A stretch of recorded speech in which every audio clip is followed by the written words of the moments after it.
Hello दोस्तों, आपका स्वागत है हमारे चैनल में। आज का जो टॉपिक है उसका नाम है लैक्रिमल ग्लैंड।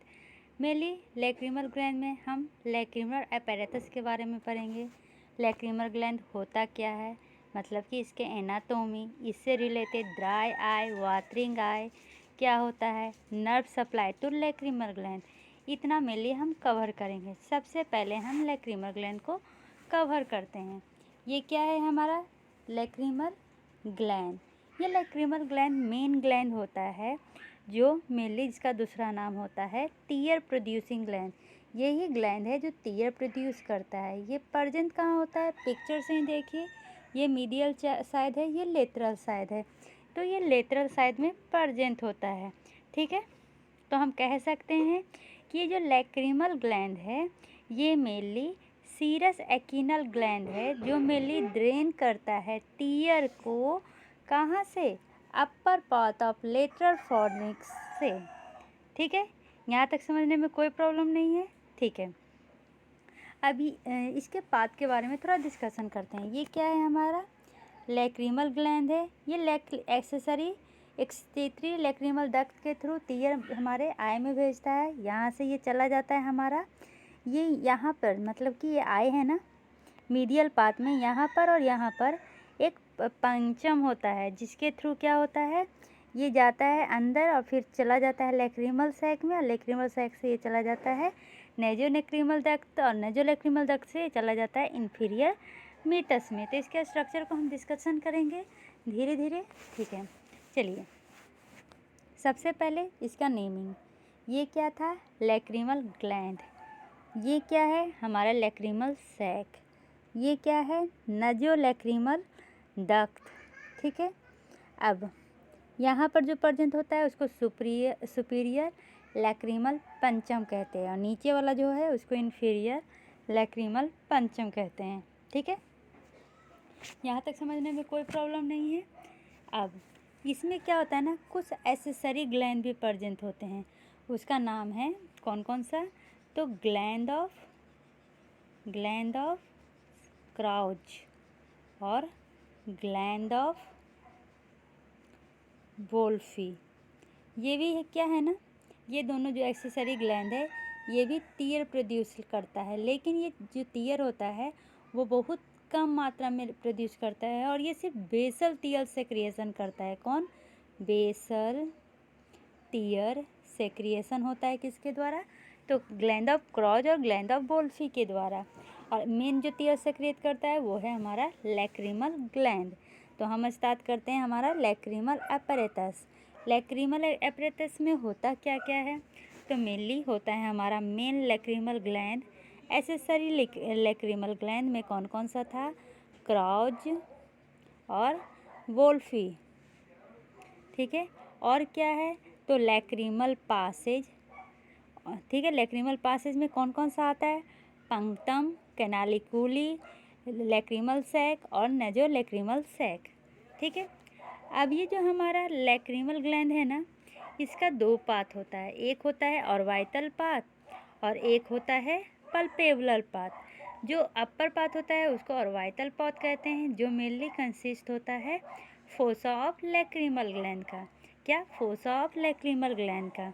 ठीक है, ये कैसा होता है, ये स्मॉल डायमंड शेप का होता है जिसका मेनली दो सरफेस होता है ऑर्बिटल का। सुपीरियर कांटेक्ट करता है बोन के साथ और इन्फीरियर कांटेक्ट करता है हमारा, सुपीरियर वाला कांटेक्ट करता है बोन के साथ और इन्फीरियर वाला कांटेक्ट करता है हमारा लिवेटर पल्पेबुलर सुपरलारिस के साथ। ठीक है, यहाँ तक समझ में आ गया ऑर्बिटल पार्ट का। और लोअर जो पल्पेबुलर पार्ट है वो कंसिस्ट होता है 1 से 2 लोब्यूल्स का। ये इसमें क्या प्रेजेंट, ये भी सेपरेट होता है हमारा एलपीएस मसल के द्वारा। मतलब बीच में क्या होता है, एलपीएस ऐसा समझ लीजिए, बीच में एलपीएस मसल होता है, ऊपर क्या है तो ऑर्बिटल पार्ट है, नीचे क्या है तो लोअर पल्पेबुलर पार्ट है। ठीक है, लेकिन देखिए जो लोअर पल्पेबुलर पार्ट है इसका पोस्टीरियर पोर्शन किससे कंटिन्यू रहेगा, तो ऑर्बिटल पार्ट से कंटिन्यू रहेगा। ठीक है, अब आते हैं duct of lacrimal gland. Mainly जो लैक्रिमल ग्लैंड है ना, उसमें 10 से 12 डक्ट होते हैं। लैक्रिमल ग्लैंड में कितने डक्ट होते हैं? 10 से 12 डक्ट होते हैं, जो ओपन होता है lateral part of superior fornix. Lateral part of superior fornix में ये ओपन होता है, ठीक है। इन्फीरियर फॉर्निक्स में मेनली सिर्फ 1 से 2 डक्ट ही ओपन होते हैं। यहाँ तक समझ में आ गया? जैसे कि हम ब्लिंक करते हैं, ब्लिंक करना मतलब कि आँख झपकाते हैं, मतलब कि पलक को नीचे करते हैं, तो जो ऑर्बिकुलरिस ऑकुलाई है ना मसल, वो जो मेनली सप्लाई किया जाता है 7 नर्व के द्वारा, वो एक्ट करता है। और जब वो एक्ट करता है तो हम जब ब्लिंक करते हैं तो हमारा लैक्रिमल ग्लैंड का जो टीयर है वो पूरे आई में स्प्रेड कर जाता है। क्या कर जाता है? पूरे आई में स्प्रेड कर जाता है, जिसके कारण हमारा आई पूरी तरह क्लीन हो जाता है। उसके बाद वो जो टीयर है वो हमारे ड्रेनेज लैक्रिमल सैक के थ्रू वो ड्रेन हो जाता है, ठीक है। यहाँ तक समझने में कोई प्रॉब्लम नहीं है। चलिए अब स्ट्रक्चर का खुद बना के हम डील करते हैं। सबसे पहले ये हमारा आई है, लेटरल पार्ट में हमारा लैक्रिमल ग्लैंड है, ये हमारा स्क्रीटरी पार्ट है या स्क्रीटरी डक्ट है जिसके द्वारा टीयर आई में आता है। यहाँ पर क्या है? पंक्तम है। यहाँ पर क्या है? वर्टिकल पंक्तम है, ठीक है, इस तरह से। फिर हॉरिजेंटल पंक्तम आएगा, दोनों मिल के बनाएगा कौन सा? कॉमन। ये क्या था? वर्टिकल ये लैक्रिमल डक्ट है, ये हॉरिजेंटल लैक्रिमल डक्ट है, दोनों मिल के बनाता है कॉमन लैक्रिमल डक्ट।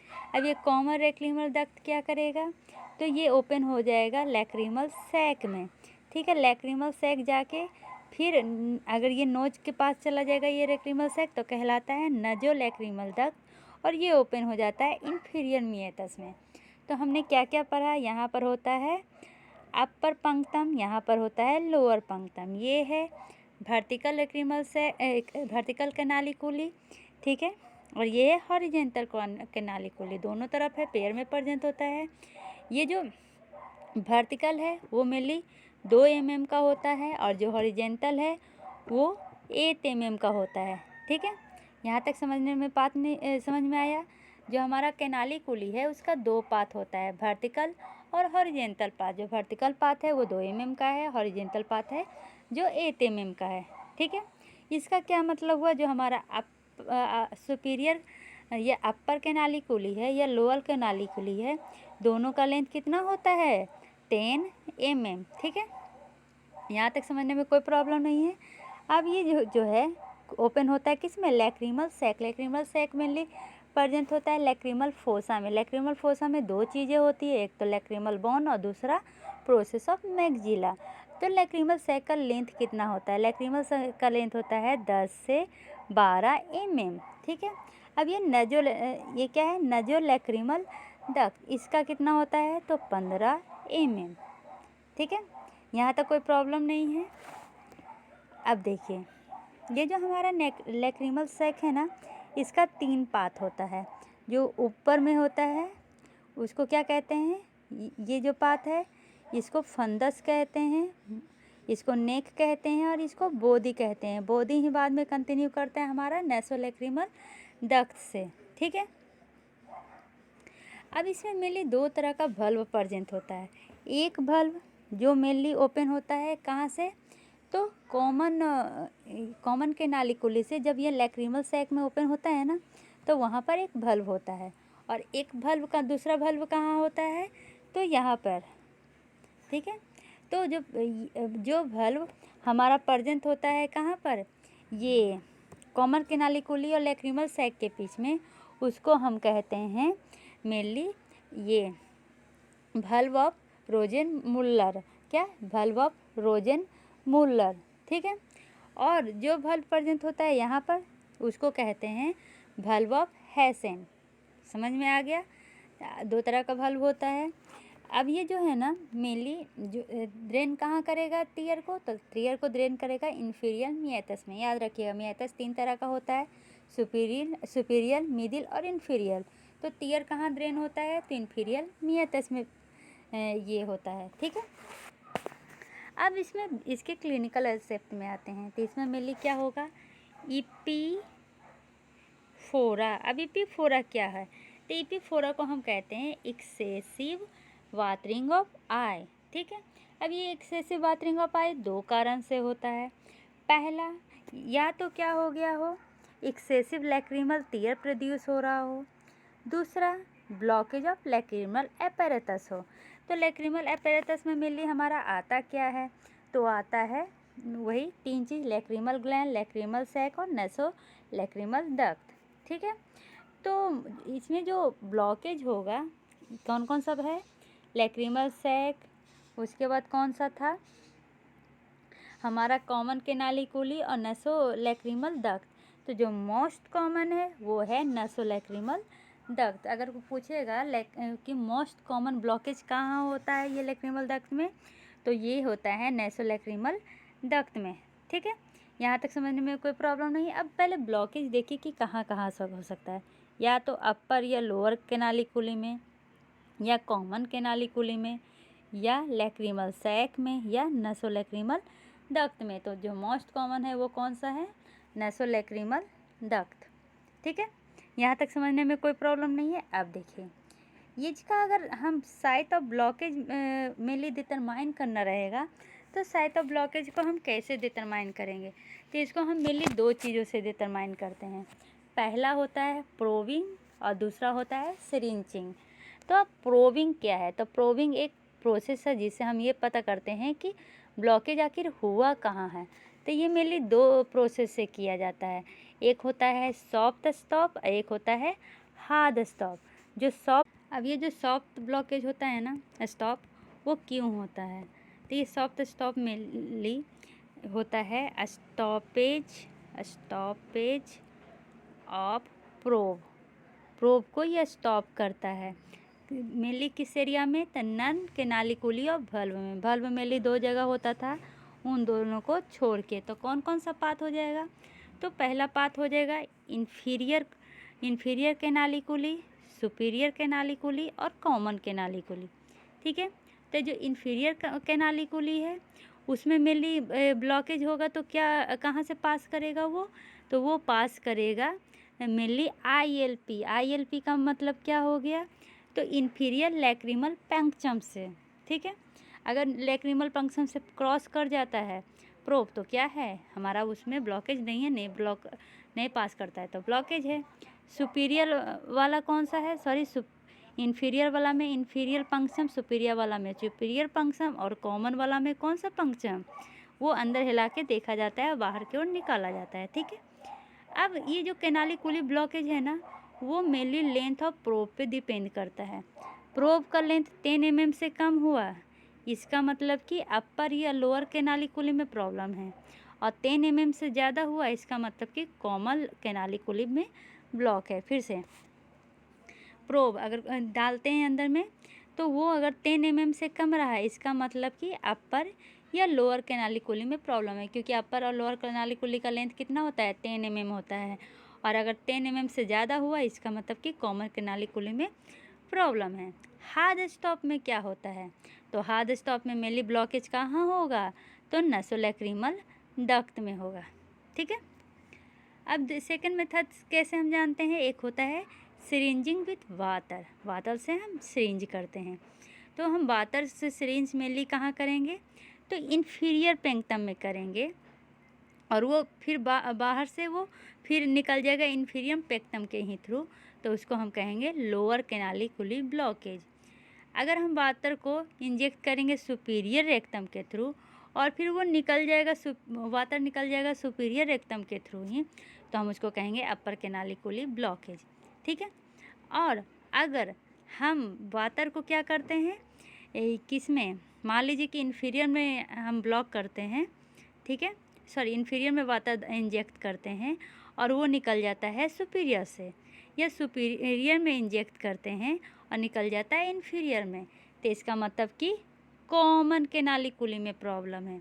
ठीक है, लेकिन अगर हम मान लीजिए कि सुपीरियर में इंजेक्ट कर रहे हैं और इन्फीरियर से निकल रहा है, और उसके साथ म्यूकस फ्लेक निकल रहा है, कुछ लैक्रिमल सैक का कंटेंट निकल रहा है, तो कहाँ ब्लॉकेज होगा, तब होगा वो नेसोलैक्रिमल डक्ट में ब्लॉकेज होगा। फिर से कन्फ्यूजन नहीं, अगर सुपीरियर से इन्फीरियर से डाल रहे हैं और सुपीरियर में पानी निकल रहा है, या सुपीरियर में पानी डाल रहे हैं इन्फीरियर से निकल रहा है, इसका क्या मतलब है कि कॉमन कैनालिकुली ब्लॉक है।